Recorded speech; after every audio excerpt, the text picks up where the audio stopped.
Guerra dos Hebreus. Flávio Joséfo. Livro 1, capítulo 1.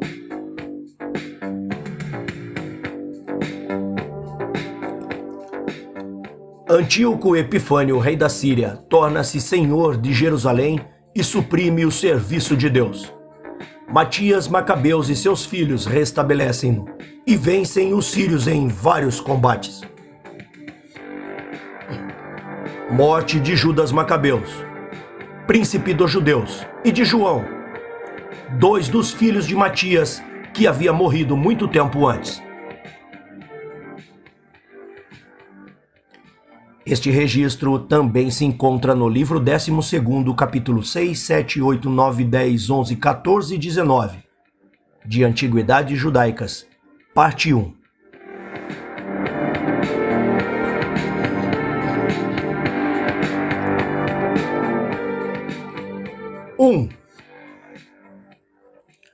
No mesmo tempo em que, por um sentimento de glória tão comum entre os grandes príncipes, Antíoco Epifânio e Ptolomeu, sexto rei do Egito, estavam em guerra para decidir pelas armas a quem pertencia o reino da Síria. Os maiorais dos judeus estavam divididos entre si. O partido de Onias, sumo sacerdote, tendo se tornado mais forte, expulsou de Jerusalém o filho de Tobias. Eles retiraram-se para junto do rei Antíoco, rogaram-no que entrasse na Judéia e oferecessem-se para servi-lo com todas suas forças. Como ele já tinha formado o seu desígnio, não tiveram dificuldade em obter dele o que desejavam. Ele se pôs em campo com um poderoso exército, tomou Jerusalém e matou um grande número dos que eram do partido de Ptolomeu. Permitiu o saque aos seus soldados, despojou o templo de tantas riquezas, de que estava cheio, e aboliu durante 3 anos e meio os sacrifícios que ali se ofereciam todos os dias a Deus. Onias fugiu para junto de Ptolomeu, que lhe permitiu construir perto de Heliópolis uma cidade e um templo da forma do de Jerusalém, de que poderemos falar a seu tempo. 2.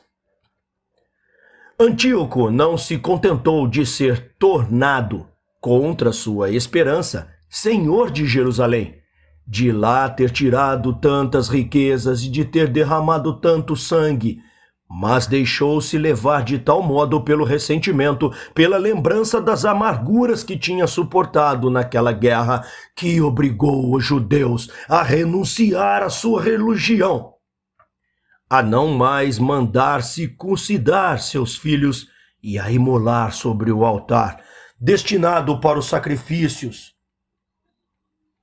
destinando porcos em vez de vítimas que nossas leis obrigam oferecer a Deus.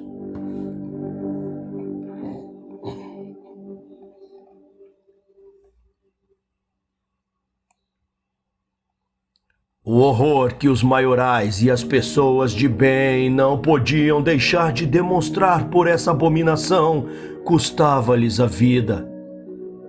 Pois Baxida, que governava por Antíoco todos os lugares da Judéia, sendo naturalmente muito cruel, executava com alegria suas ordens ímpias.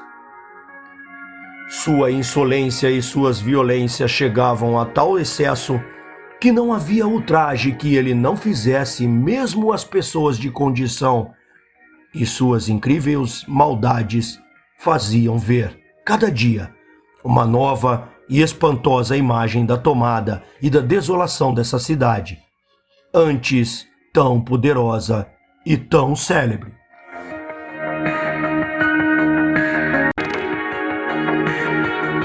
Três. Mas, por fim, tão insuportável tirania animou os que a toleravam a se libertarem dela e a tomarem vingança.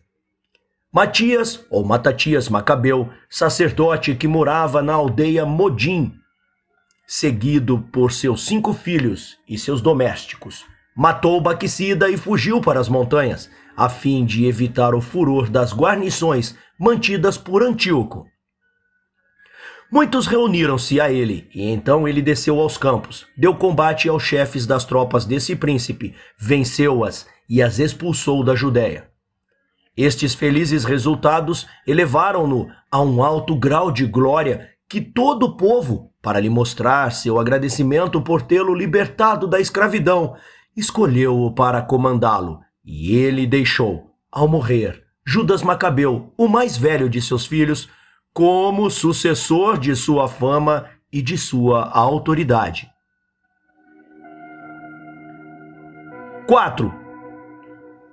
Como esse generoso filho de tão generoso pai não podia duvidar dos esforços que Antíoco faria para se vingar das perdas recebidas, reuniu todas as forças da nação e foi o primeiro que fez aliança com os romanos. Antíoco não deixou, como ele havia previsto, de entrar com um poderoso exército na Judéia, e esse grande general venceu-o numa batalha. Para não perder o fruto e não deixar esfriar-se a coragem de suas tropas, ele foi no ardor da vitória atacar a guarnição de Jerusalém, que ainda estava inteira, expulsou-a da cidade alta, que tem o nome de Santa, e obrigou-o a se refugiar na cidade baixa. Assim, tornou-se senhor do templo. Purificou-o, rodeou-o com um muro, mandou fazer vasos novos para empregá-los no serviço de Deus, colocou-os no templo no lugar dos que haviam sido profanados. Fez construir um outro altar e recomeçou a oferecer a Deus os sacrifícios. 5. Terminadas estas coisas, Antíoco morreu. Antíoco Eupátor, seu filho, não herdou menos seu ódio contra os judeus do que a coroa. Reuniu um exército de 50.000 homens de infantaria, mais ou menos, e 5.000 de cavalaria, e 80 elefantes. Entrou na Judéia no lado das montanhas. Tomou a cidade de Betsura. Judas, como que possuía de suas tropas, veio ao seu encontro, no estreito de Betsacharia.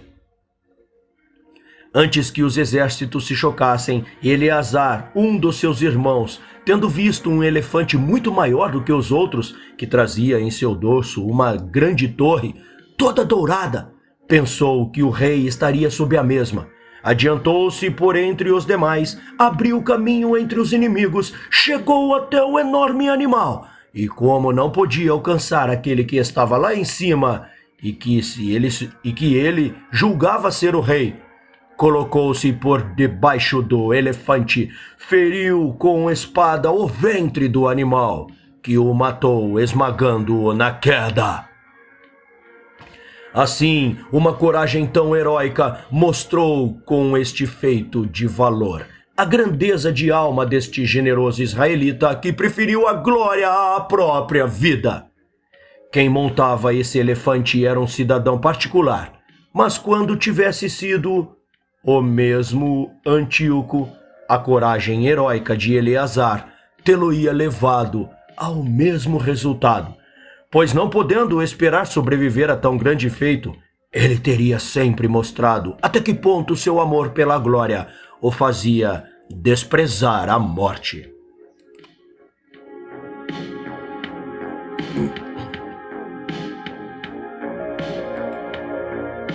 Seis.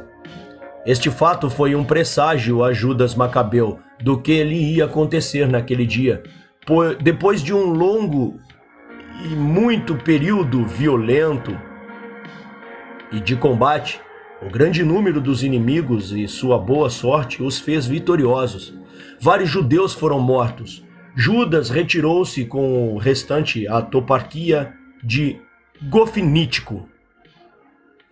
Antíoco avançou em seguida até Jerusalém, mas foi obrigado a se retirar, porque tinha falta de muitas coisas necessárias para a subsistência de seu exército.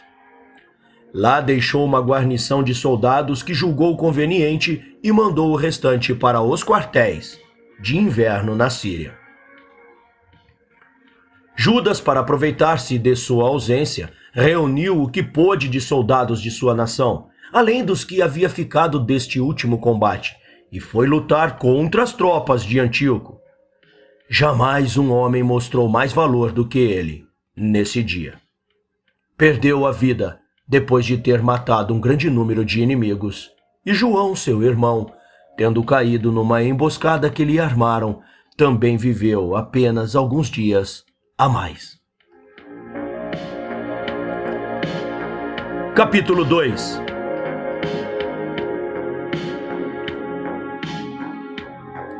Jonatas e Simão Macabeu sucedem a Judas, seu irmão, na qualidade de príncipe dos judeus, e Simão livra a Judéia da escravidão dos macedônios.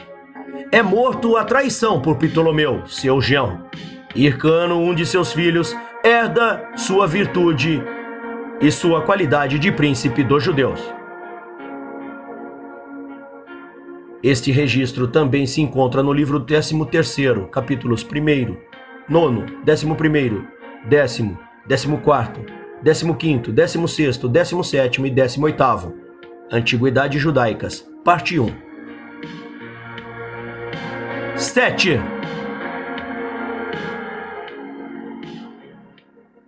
Jonatas sucedeu a Macabeu, Judas Macabeu, seu irmão, na dignidade de príncipe dos judeus.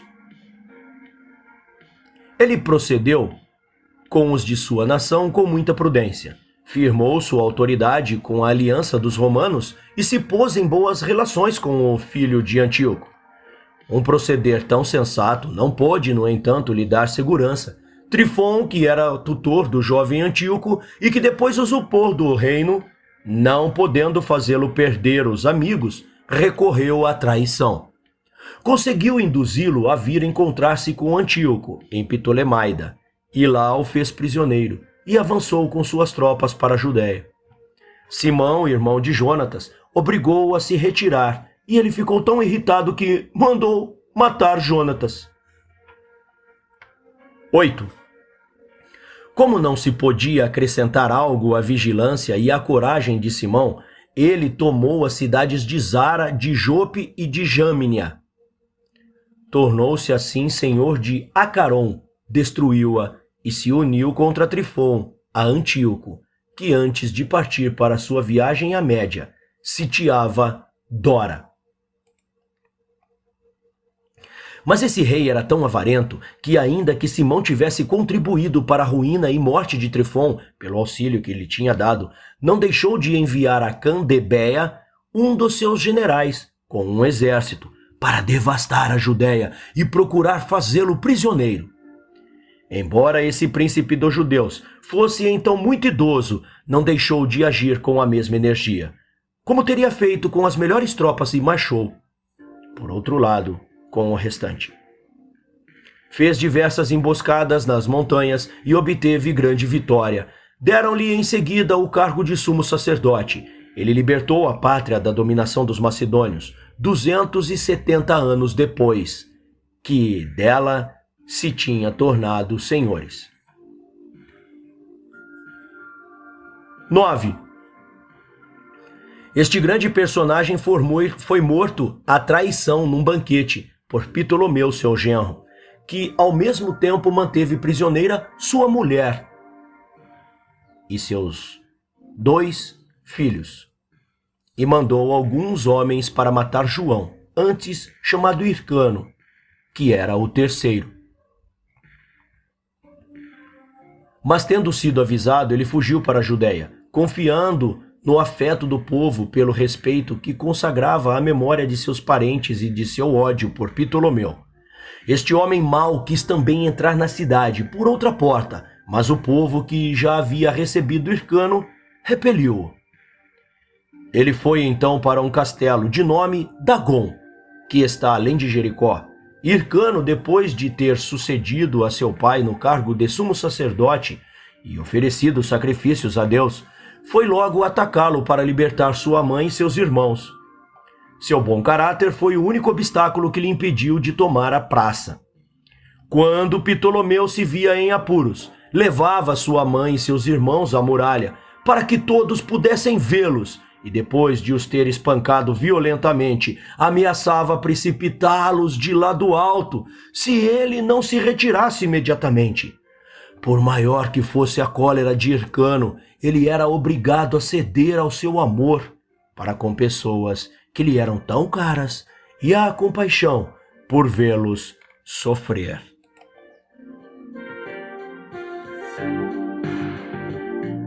Sua mãe, ao contrário, cujo grande coração não se abatia nem pelas dores, nem pelo temor da morte, estendia-lhes os braços e rogava-lhe que o desejo de lhes poupar outros tormentos não o impedisse de dar àquele ímpio o merecido castigo. Pois ela se considerava feliz por morrer, contanto que os crimes por ele cometidos contra toda a nação não continuassem impunes.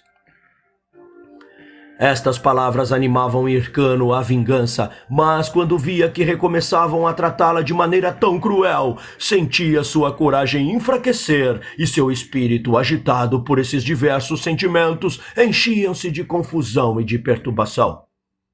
Assim, o cerco continuou por muito tempo e o 7º ano chegou, o qual é um ano de descanso para nós. Ptolomeu não ficou por esse meio livre do perigo e do temor, mas assassinou a mãe e os irmãos de Hircano e retirou-se depois para junto de Zenão, cognominado Cotilas, que reinava em Filadélfia.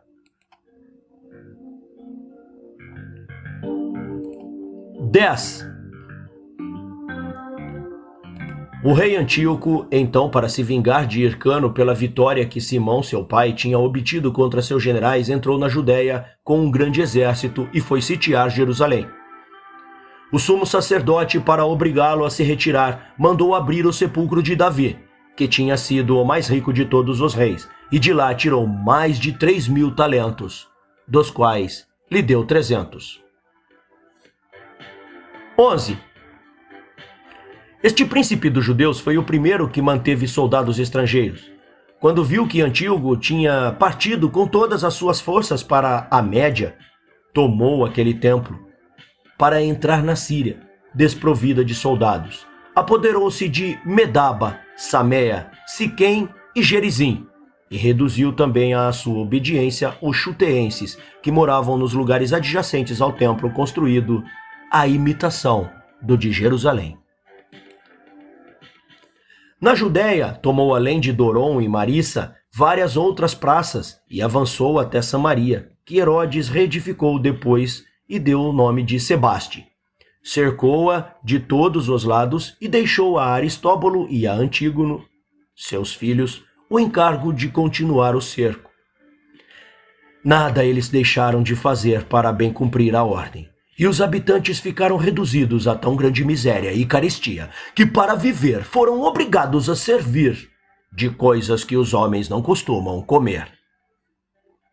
Em tal conjuntura extrema, imploraram o auxílio de Antíoco, cognominado Esponde.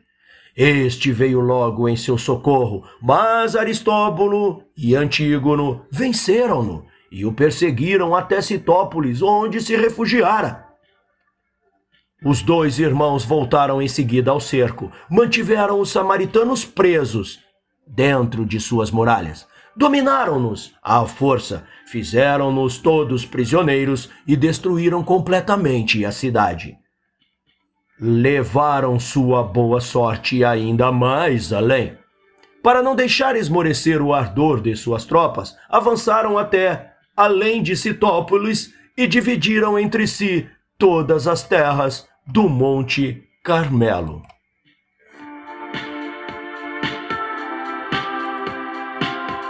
Capítulo 3. Morte de Hircano, o príncipe dos judeus. Aristóbulo, seu filho mais velho, toma por primeiro o título de rei. Manda matar sua mãe e Antígono, seu irmão, e morre também de tristeza. Alexandre, um de seus irmãos, sucede-o. Grandes guerras desse príncipe, tanto externas como internas. Cruel ação que ele comete. Este registro também se encontra no livro 13º, capítulos 18, 19, 20, 21 e 22. Antiguidades Judaicas, parte 1.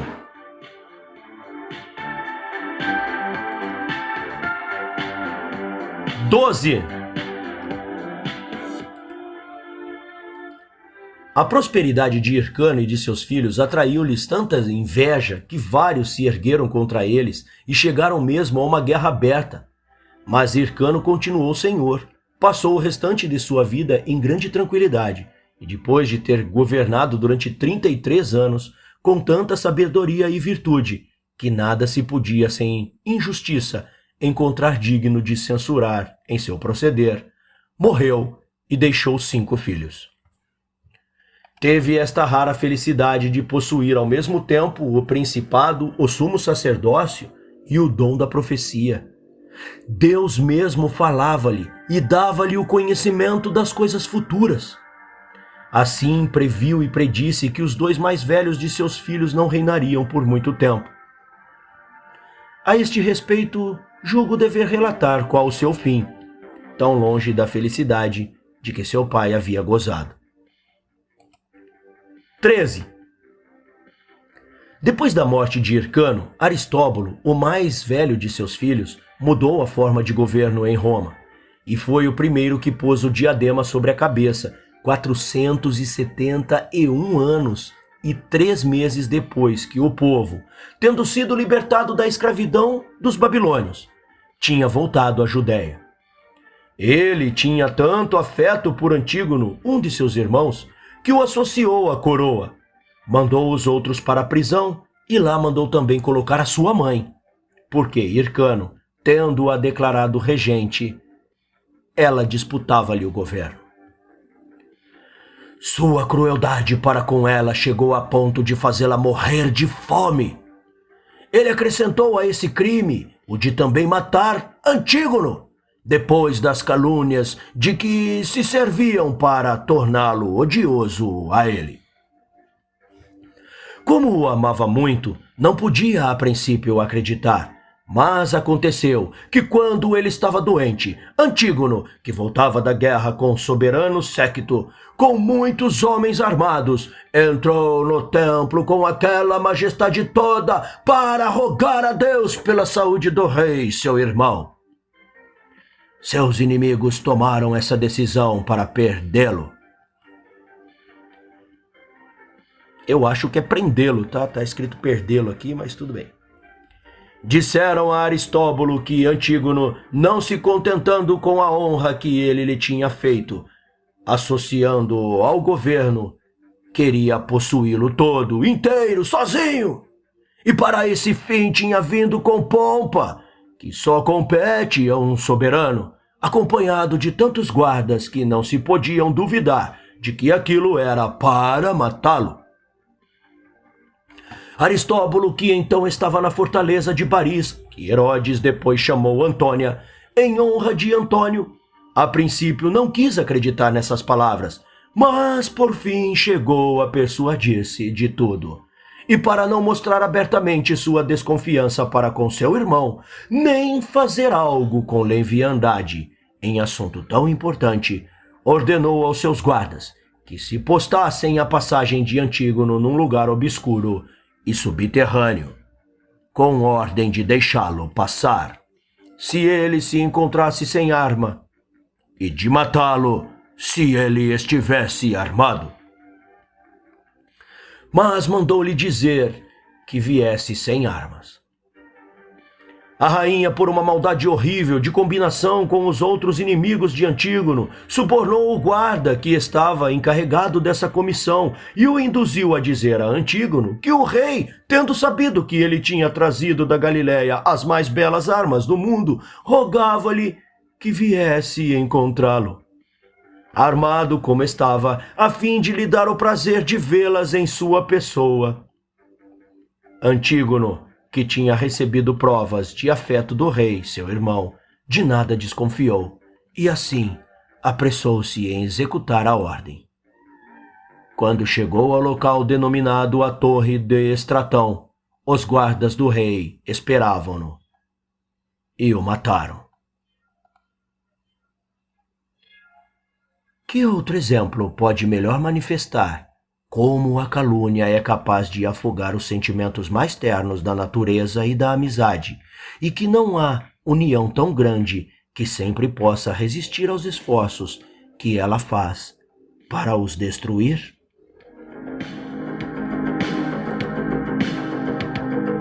(14)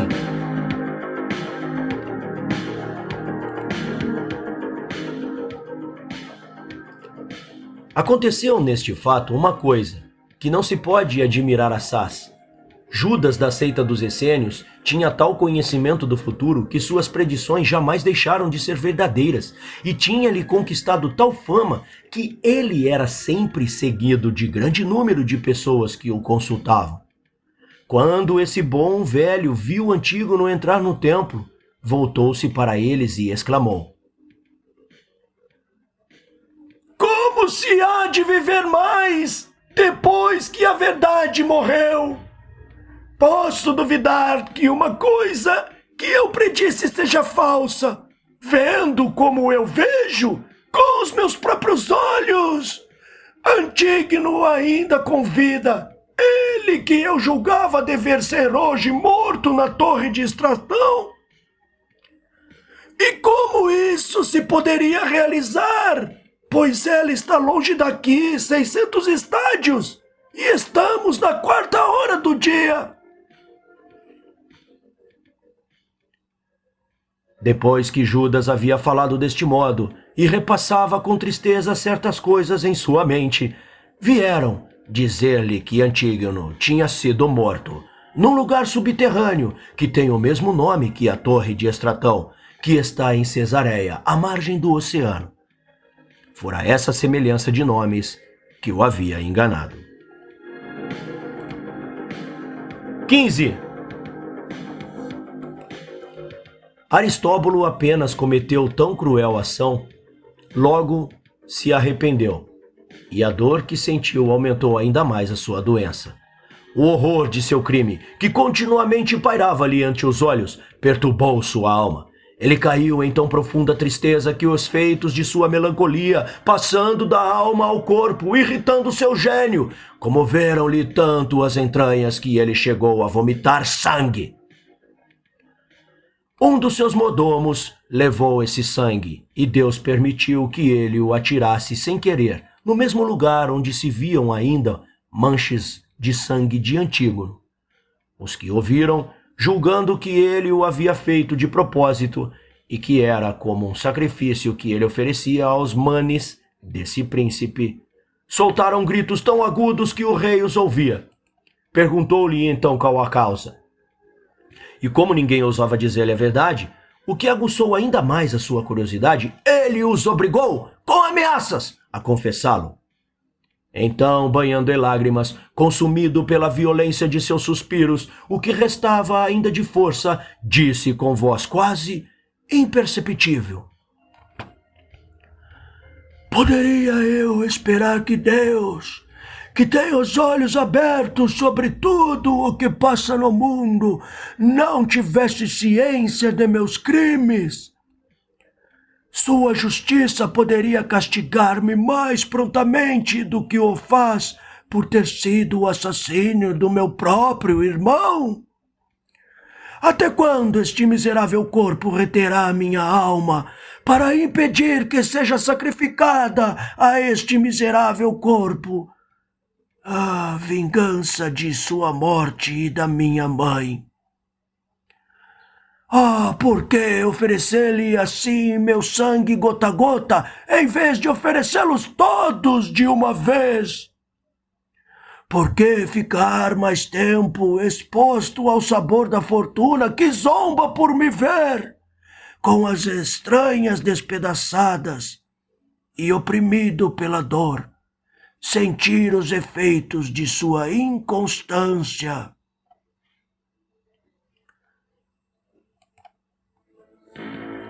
Dizendo estas palavras, morreu, depois de ter reinado apenas 1 ano. 16. A rainha, sua viúva, mandou depois saírem os irmãos da prisão e constituiu o rei a Alexandre, que era o mais velho e parecia de caráter moderado. Mas apenas foi elevado ao supremo poder, mandou matar o irmão. Coincidência nominal, né, pessoal? Que o queria disputar e conservou o outro, porque se contentou a viver em condição de um particular. 17. Ptolomeu Latur, rei do Egito, tendo tomado a cidade de Azoche, Alexandre ofereceu-lhe combate, matando-lhe muitos soldados. Mas a vitória, no entanto, pertenceu a Ptolomeu. Cleópatra, mãe deste príncipe, obrigou-o a se retirar para o Egito. E então Alexandre tornou-se senhor de Cadara e de Amate, que é a maior de todas as praças, além do Jordão, onde ele se enriqueceu com o que Teodoro, filho de Zenão, tinha de mais precioso. Mas não o possuiu por muito tempo. Teodoro veio contra ele e reconquistou não somente o que ele lhe tinha arrebatado, mas saqueou toda a bagagem de Alexandre, matando-lhe ainda uns 2.000 homens.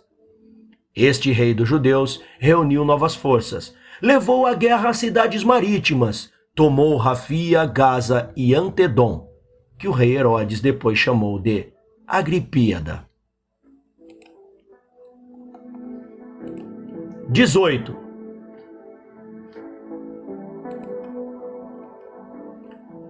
Como acontece muitas vezes que as grandes assembleias e os grandes banquetes causam perturbações, surgiu, num dia de festas, tal agitação contra esse príncipe que ele julgou não se poder salvar da rebelião de seus súditos, senão assalariando tropas estrangeiras. Como não confiava nos sírios, porque não vão de acordo com os judeus, serviu-se dos pisídios e dos cilícios. Mandou depois matar mais de 8.000 daqueles sediciosos e marchou contra Obodas, rei dos árabes. Venceu os Galátidas e os Moabitas, impôs-lhe um tributo e voltou para sitiar Amate. Mas Teodoro, espantado com todos estes acontecimentos, abandonou a praça e Alexandre a destruiu completamente. 19. Marchou depois contra Obodas, este príncipe que havia colocado uma parte de suas tropas de emboscada na província de Gaulaim. Impeliu-o para um vale muito estreito e profundo e destruiu todo o seu exército, que foi esmagado pela multidão de seus camelos.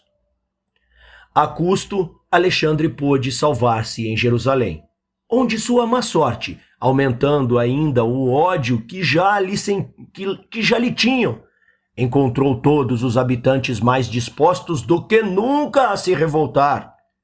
Essa animosidade foi tão além que em vários combates em que ele se viu envolvido contra seus próprios súditos, e onde sempre ele levou a melhor, matou mais de 50.000 durante 6 anos. 20. Estas vitórias que enfraqueciam o seu estado foram-lhe muito funestas, e ele com isso não se podia regozijar. E assim, em vez de continuar procurando reunir seus súditos e levá-los à obediência pelo caminho das armas, resolveu tentar o da bondade. Mas essa mudança de proceder só lhe aumentou o ódio. Eles o atribuíram à sua inconstância. E um dia, quando ele lhes perguntou o que poderia fazer para contentá-los, responderam-lhe que devia fazer-se matar, e que eles muito dificilmente perdoariam todo o mal que lhes fizera. Chamaram em seu auxílio o rei Demétrio Eucero, o qual veio com um exército. Feito mais forte como este reforço, marchou até Siquém, com 3.000 cavaleiros e 40.000 soldados de infantaria. Alexandre, que só tinha 1.000 cavaleiros, 8.000 estrangeiros e mais ou menos 10.000 judeus, que ainda lhe eram fiéis, marchou contra ele. Antes de travar o combate, estes 2 reis fizeram cada qual o possível. Demétrio para atrair o seu partido aos estrangeiros que Alexandre tinha, e Alexandre para trazer ao seu os judeus que se haviam reunido a Demétrio. Mas nenhum nem outro conseguiu o que queria, e foi então necessário travar-se a batalha. Demétrio ganhou-a, e jamais se combateu tão corajosamente como combateram os estrangeiros, que Alexandre tinha assalariado. O efeito dessa vitória foi contrário ao que os dois príncipes deveriam imaginar, pois Alexandre, tendo fugido para as montanhas, 6.000 judeus que tinham combatido por Demétrio, comovidos pela desgraça desse rei, foram procurá-lo.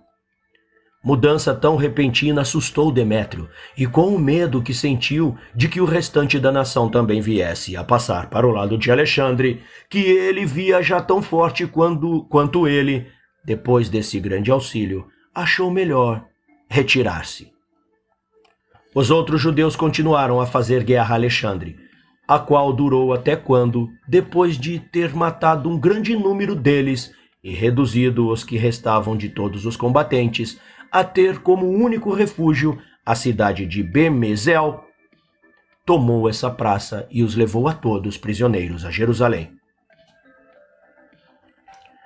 Viu-se então até que ponto de crueldade, ou melhor, de impiedade, a cólera pode levar os homens. Durante um banquete que ele dava às suas concubinas, mandou crucificar diante de seus próprios olhos 800 daqueles prisioneiros, depois de ter feito degolar, na presença deles, suas mulheres e filhos. Espetáculo tão horrível imprimiu tal terror no espírito daqueles do partido, que 8.000 partiram na noite seguinte, fugindo para fora do reino, e voltaram à Judéia somente depois da morte deste príncipe. E foi somente com ações tão trágicas que ele restabeleceu por fim, e com muita dificuldade, a paz e a tranquilidade em seu estado.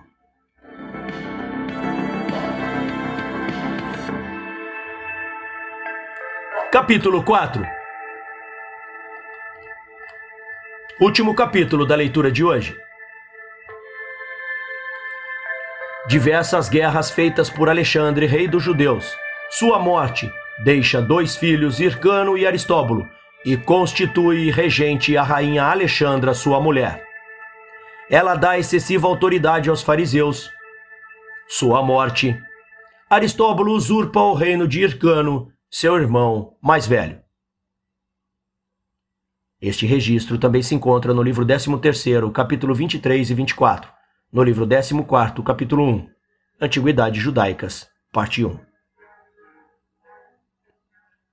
21. Esta paz que Alexandre gozava foi perturbada pelo rei Antíoco, cognominado Dionísio, irmão de Demétrio, e o último da família de Seleuco. Como este príncipe tinha vencido os árabes e Alexandre teve receio de que ele entrasse em seu reino. Li errado. Perdão, voltando. Como este príncipe tinha vencido os árabes e Alexandre teve receio de que ele entrasse em seu reino, mandou fazer desde as montanhas de Antípatro até as margens de Jope uma grande fortificação com um muro muito alto na frente, guarnecido com torres de madeira. Nada, porém, foi capaz de reter Antíoco. Ele queimou as torres, encheu as trincheiras e passou com seu exército.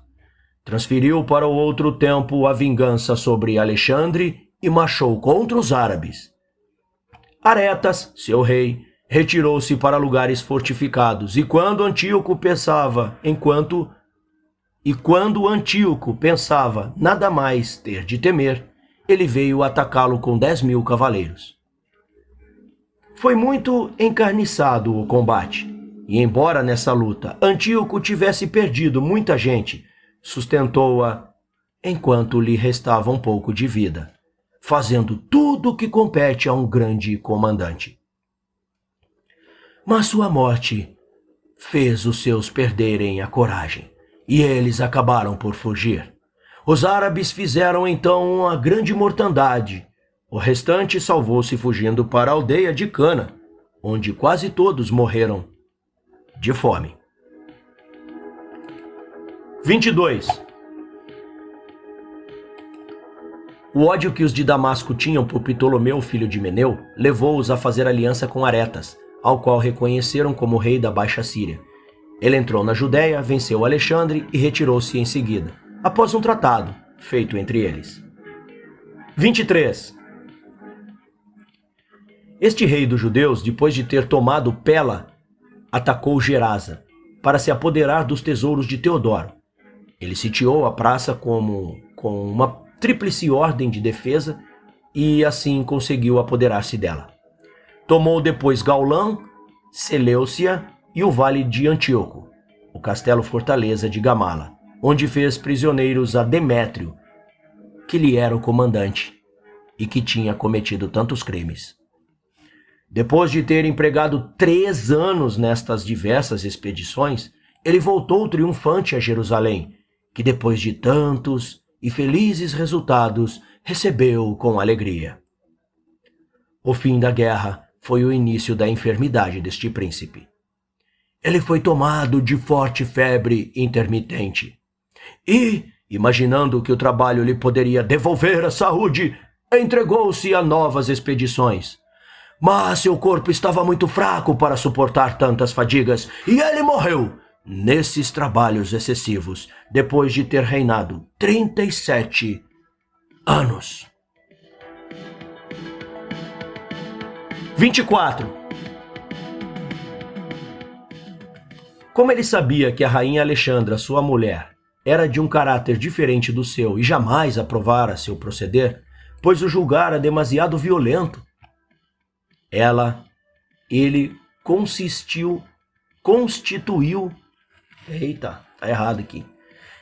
a constituiu regente, na esperança de que os judeus lhe haveriam de obedecer de boa vontade. E não se enganou, pois a reputação de piedade dessa princesa fez com que todos se submetessem, sem dificuldade, a uma mulher tão instruída nos costumes do reino, e que sempre tinha demonstrado tolerar, com grave desgosto, que se violassem nossas santas leis. Ela tinha 2 filhos de Alexandre. Fez sumo sacerdote ao mais velho, de nome Hircano, quer por causa da idade, quer por sendo de caráter manso. Não tinha motivo de temer que ele suscitasse alguma revolta. Ela quis ainda que o mais jovem, de nome Aristóbulo, vivesse como um cidadão privado, porque era muito ativo e empreendedor. 25. Essa princesa tinha grande espírito de piedade e os fariseus tinham também a fama de ser muito piedosos e muito mais instruídos que os outros em coisas de religião. Ela teve tanta confiança neles, deu-lhes tanta autoridade, que se podia dizer que os havia associado ao governo.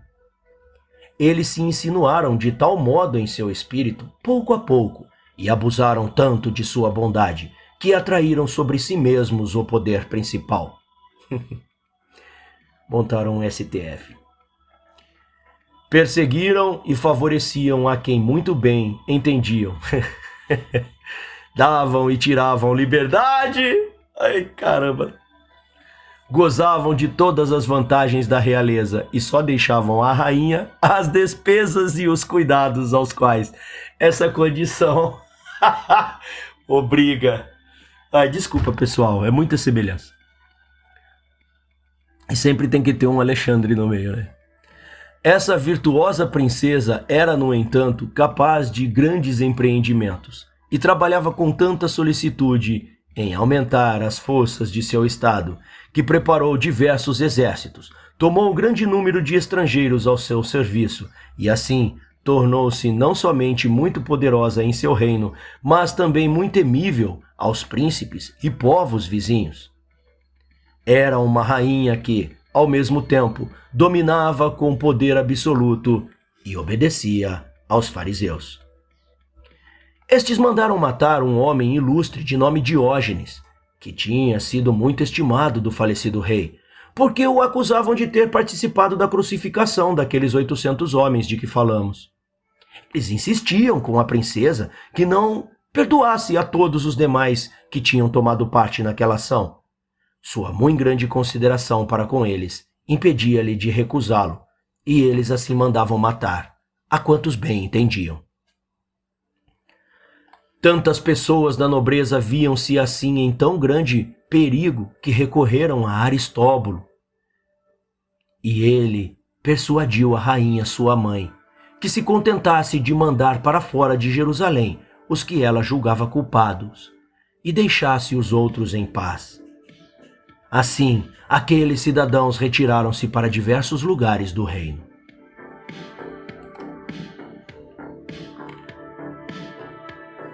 Essa princesa, tomando como pretexto que o rei Ptolomeu perturbava continuamente a cidade de Damasco, para lá mandou seu exército e apoderou-se do lugar, sem que nessa ocasião se passasse algo de memorável. Tigrano, rei da Armênia, sitiou a rainha Cleópatra em Ptolemaida, e ela mandou presentes a esse príncipe e o levou a fazer propostas de acordo. Mas ante a notícia de que Lúculo tinha entrado com um exército romano em seu reino, ele se retirou. 26. Pouco tempo antes, Alexandra caiu gravemente enferma, e Aristóbulo, o mais jovem dos seus filhos, tomou essa oportunidade para pôr em prática seus grandes projetos. Reuniu todos os servidores e os homens dispostos a segui-lo pela semelhança de caráter ardente e inquieto como o seu. Apoderou-se de todas as fortalezas, empregou o dinheiro que encontrou ali para reunir muitas outras tropas e revestiu-se das insígnias da dignidade real. Hircano queixou-se à rainha, sua mãe, dessa usurpação. Ela, para contentá-lo, mandou pôr a mulher e os filhos de Aristóbulo na fortaleza Setentrião, outrora chamada Baris, e que foi depois chamada Antônia, por causa de Antônio.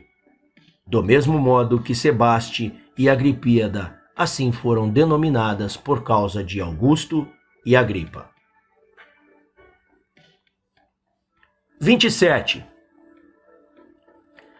Alexandra morreu daquela enfermidade, depois de ter reinado 9 anos, sem ter tido tempo de libertar Hircano, que ela tinha declarado rei, da opressão de Aristóbulo, que o sobrepujava de muito em força e ousadia. Tudo o que ela pôde fazer foi deixar-lhe seus bens. Os dois irmãos travaram batalha para decidir pelas armas aquela grave divergência.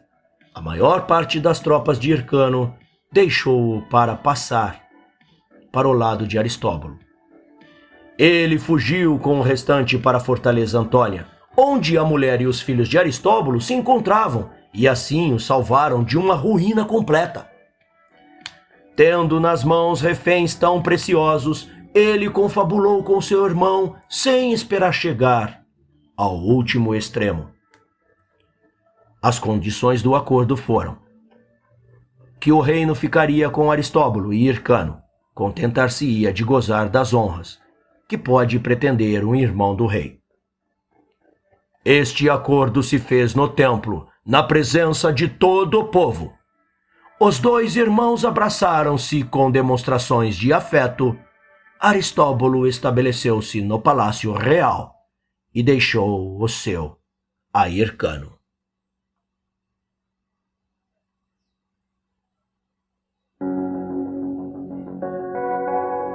Fim da leitura de hoje.